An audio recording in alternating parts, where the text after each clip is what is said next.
So last night, I was on the phone to my cousin, and I was staring up at the sky, looking at the clouds, and I began to receive some downloads. And then I went upstairs to bed, and as I was lying down relaxing, about to fall asleep, I received a few more downloads. So I thought that I should share them.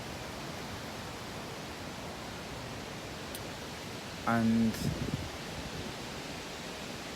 what I received was pertaining to the clouds.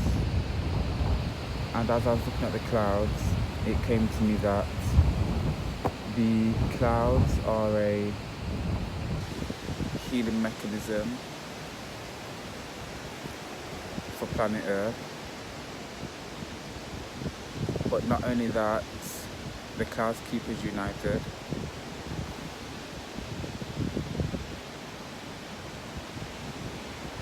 What was given to me was that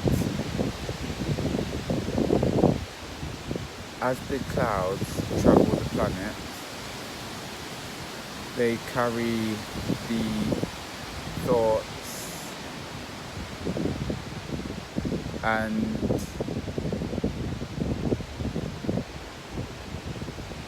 what they do is as we are living, and as we think things, and as we project things out from us, and as we set intentions and all these things, they go up into the clouds. And as the clouds are traveling the planet, they bring down these thoughts and bring down these waves of consciousness down onto the planet. So basically, say that myself in England, my thoughts and my consciousness and the things that are happening within my consciousness go up into the clouds, up into the ether, and then travel around the planet, and maybe they are then transmitted or released from the clouds in Australia or Antarctica. It's almost that the clouds, they keep us all interconnected. They keep our consciousness whole.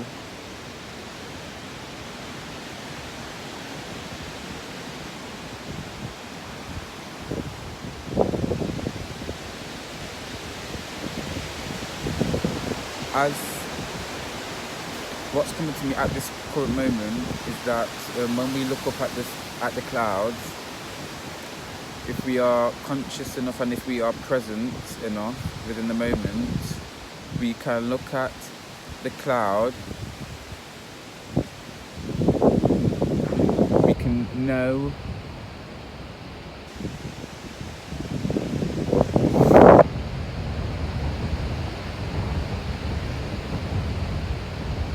we can look at the cloud, and as we look at the cloud, we can, and it's transmitting its, if we are in the moment and we are present enough, we can actually be able to feel and consciously be aware of the information being transmitted from the clouds down upon us. Not only that, but we can ask the cloud energetically where this knowledge came from, where these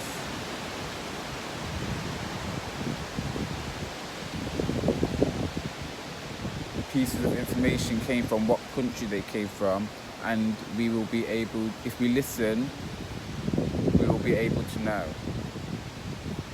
If we listen to our system, we will have the knowledge of where the information came from. The next thing pertaining to the clouds that came to me was lightning, and the fact that when lightning strikes, what is happening is that wherever the lightning strikes, it's because wherever the lightning strikes, the lightning is then absorbed by wherever the lightning strikes, whatever object is hit by the lightning, whether that's the ground, whether that's a tree or a building, it is absorbed into that object. And the people who are around that object or live within proximity of that object, I'm seeing 20, maybe 20 miles, the people who live within that proximity have the ability to receive certain kinds of information, certain kind of light codes that are important for their journey at that time.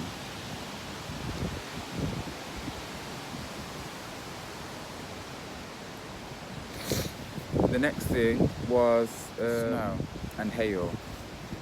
Now what was interesting was, as I was trying to find a spot and I was conversing with Gaia to see, asking that she makes her presence known and so forth,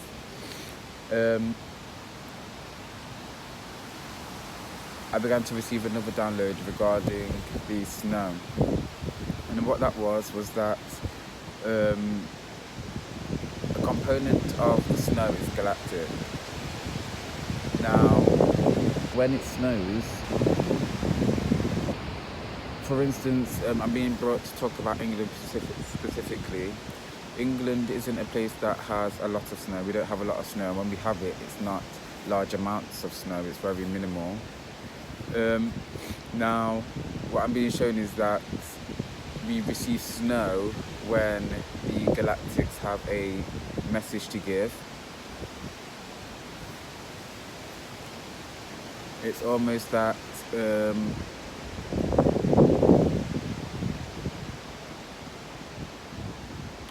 as the galactics are working, as the galactics are watching down on us, watching our human experience, watching our Earth experience, they are compiling up all this information, all this advice and guidance,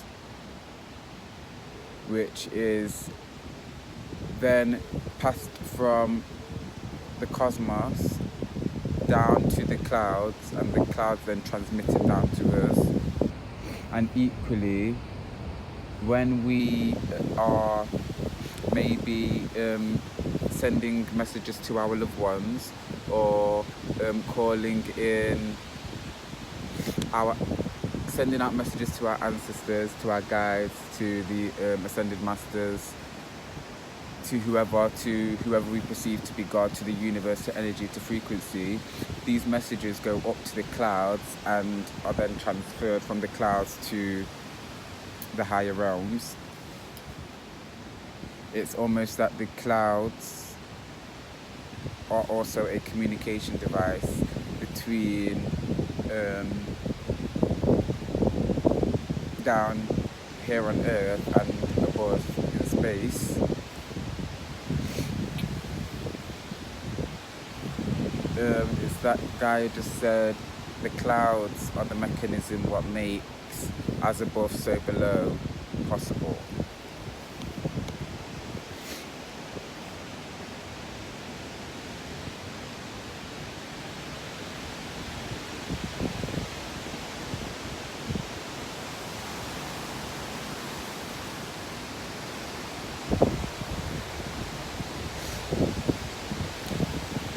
And the next thing that I wanted to talk about was the wind.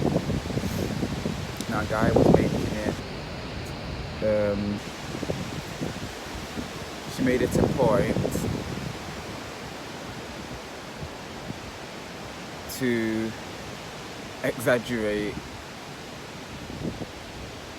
So basically, as I was receiving the download regarding the wind, it started to the wind started to pick up dramatically, a lot more wild than it had been whilst I've been out today. And basically what the guidance that was coming through was that whenever you are in a period, whenever you are out, or if you're in the house and you happen to notice that we are experiencing huge winds, but these winds are different and they are ones that we may not experience often, that's nature, that is Gaia telling us that we are about to experience a shift, that we are about to experience a huge change. Also, as I was coming over to this specific spot, with regards to the change, I felt that Gaia was telling me that this channel and also the people who follow the channel are going to be a part of change, and that maybe I was feeling that when you become engaged with this channel,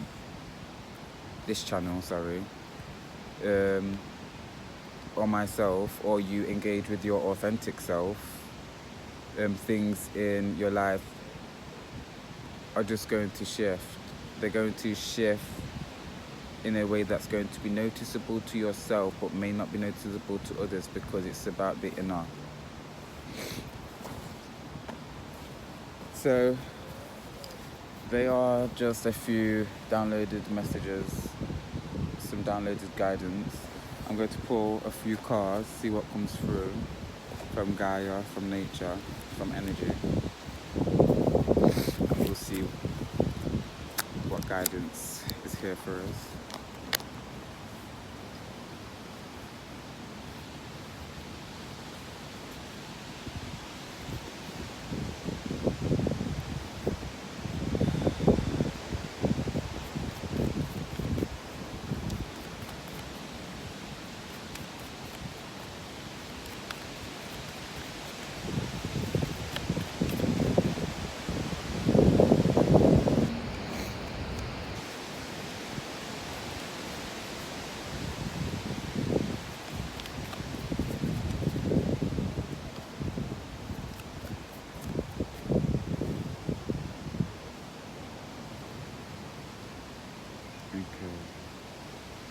So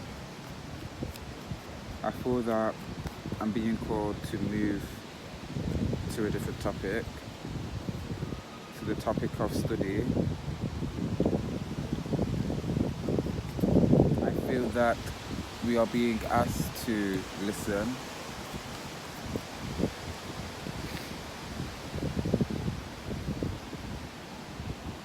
Gaia is asking us to try and dedicate 5 minutes of being present, whatever that means for you. She asks that you spend 5 minutes of being present with yourself. She says, in this 5 minutes of being present with yourself, see it as a moment of self-study.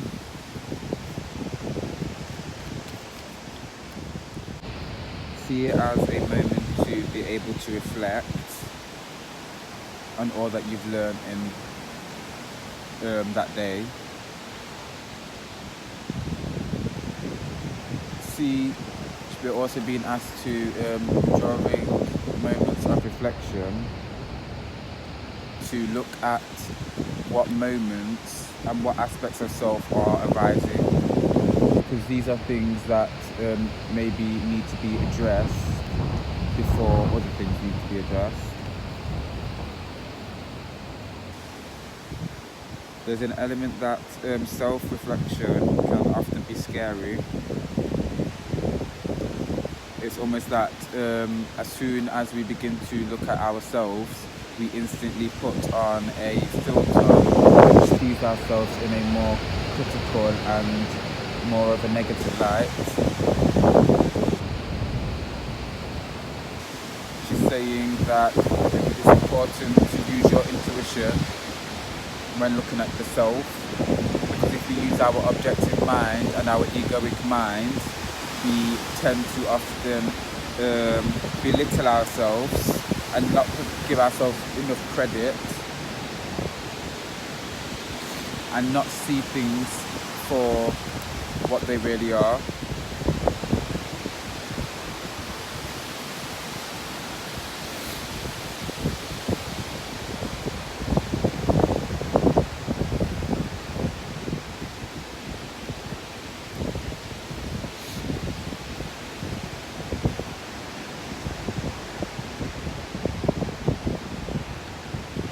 I feel that Gaia saying, speaking facts, my child. Speaking facts.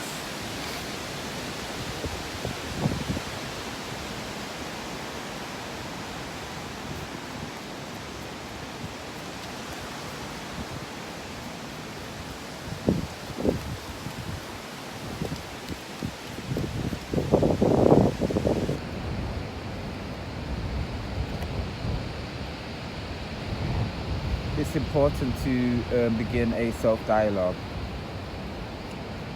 She's saying that we all already have a self-dialogue.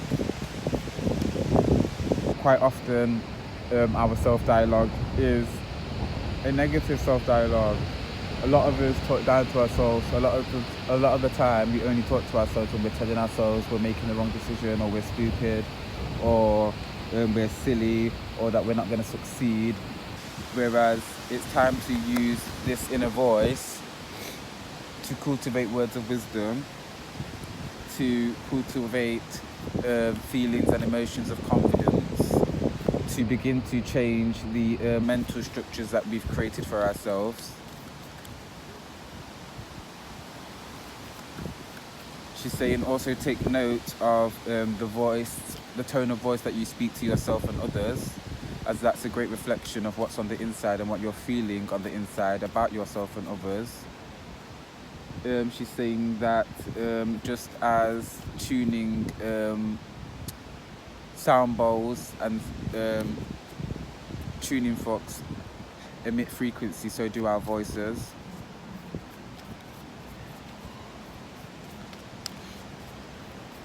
And our ears are very good and sensitive to frequencies of the voice. If you notice, when somebody says something in a certain kind of way, it's not what they say but how they say it. It's the vibration of their voice that we pick up on to know that they are either being disrespectful or that they are having a playful joke.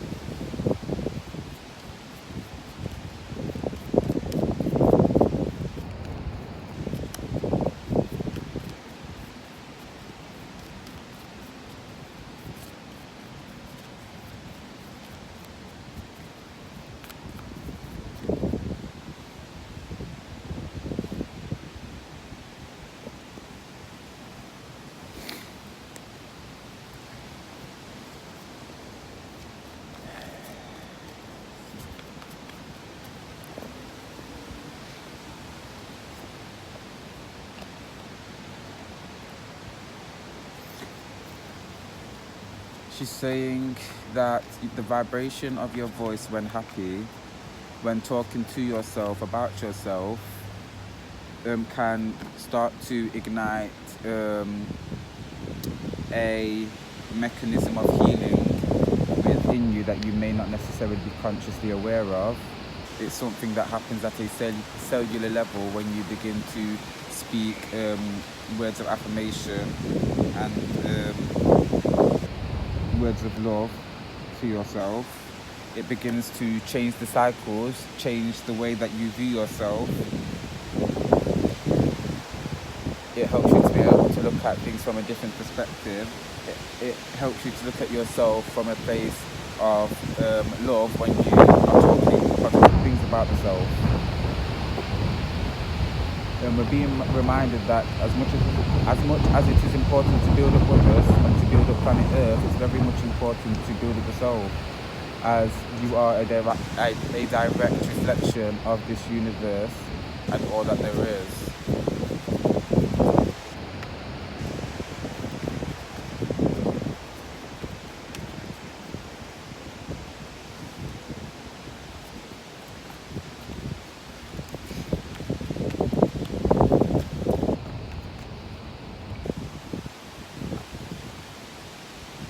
I'm feeling that there is not enough communication that we have with yourself.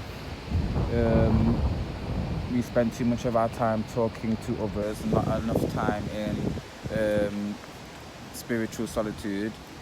We're not spending enough time with ourselves, getting to know ourselves, talking to ourselves, talking to our higher selves, talking with our lower selves, talking with our child self, future self, current self, past self, present self.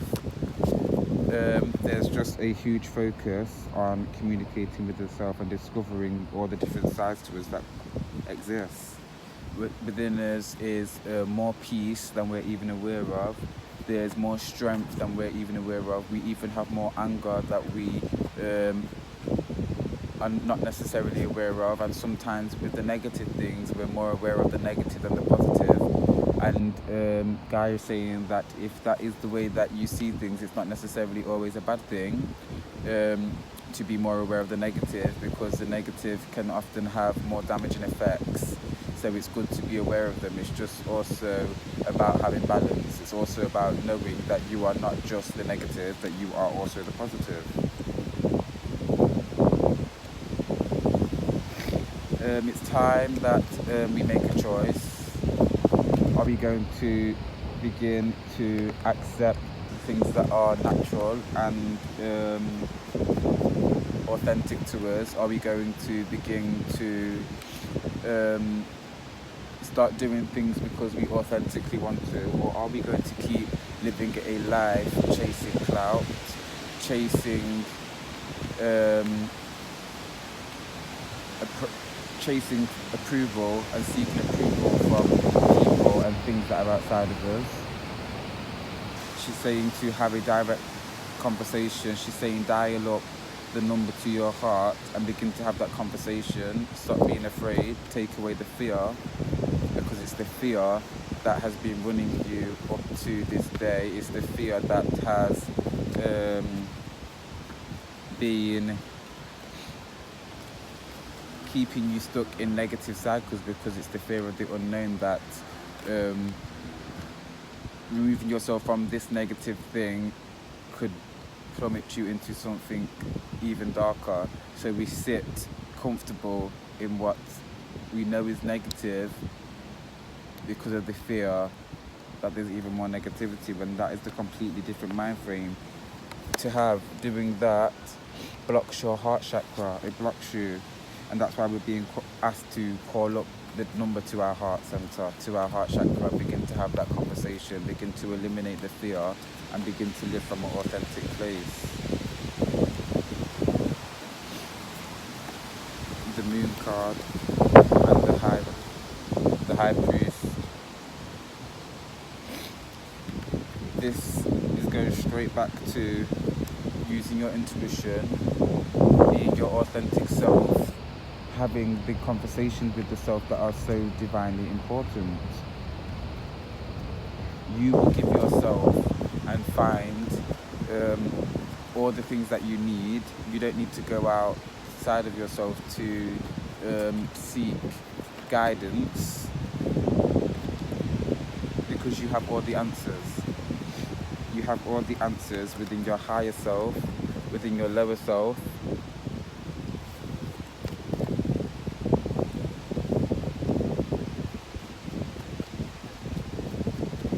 About having these conversations to uncover the answers, to uncover the direction, to uncover what is true to you. So I'm going to pull one more card. We're going to leave it there for today. The Seven of Swords.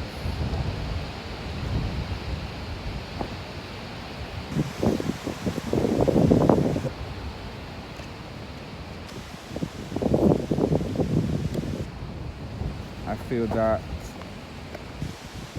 today is marking, it's weird because like I was saying about the wind, today is marking a new beginning, a shift, and maybe it's a shift in myself,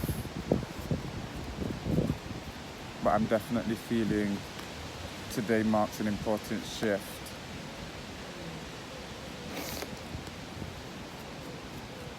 it's a positive shift, a shift of love, a shift of light. But that's all for today. I thank you for joining me and being present with me. I thank Gaia and energy. Peace and love.